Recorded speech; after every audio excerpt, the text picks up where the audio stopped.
One of Loopcloud's biggest strengths has to be the tags. So much searching and filtering are done by those tags. You can, of course, add your own tags, delete tags, do whatever you want with tags. But there's another feature which will help you find the samples you're looking for quicker and easier, and it's called audio filters. Loopcloud's built-in filtering and searching are incredibly powerful. Let's say I want a synth, I want a loop for EDM.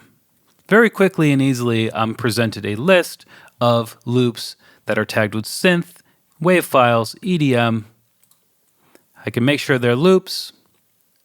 And you can see that there are 400 results shown of almost 20,000. That's a lot. Luckily, Loopcloud has audio filters to help you narrow things down even further based on some parameters. These are the audio filters over here. If you can't see this menu, you just want to click over here on the far right. First of all, we can designate the key.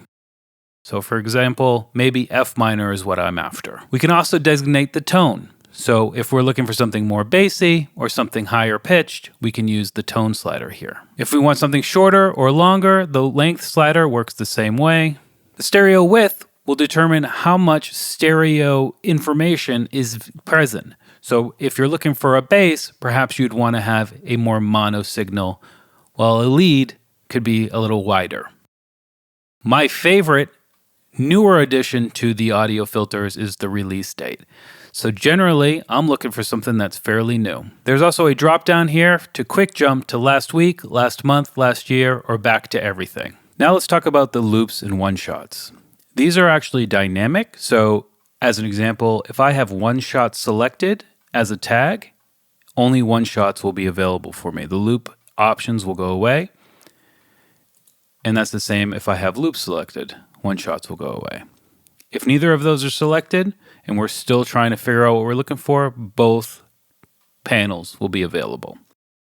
The BPM slider is pretty straightforward if we're looking for something slower or faster. However, if we have a loop loaded or have set a project BPM here, or if we're synced with our DAW, whatever the BPM is in there, a really helpful button is the match tempo. When I click this, the tempo will be a little bit below and a little bit above whatever the project BPM is. So I have 140 BPM and it's going down to 134 and up to 146. This just means there'll be a lot less warping going on in order to fit any loops into the BPM. Of course, sometimes warping is perfectly fine, but I find myself using the match tempo button quite frequently.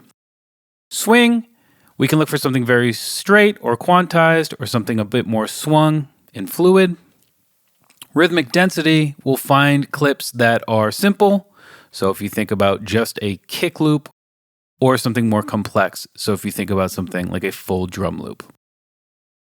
One-shots, you have the ability to look for fast or slow attacks or fast or slow decay times. All of these audio filters are readily available for those looking for something a bit more specific for their audio projects.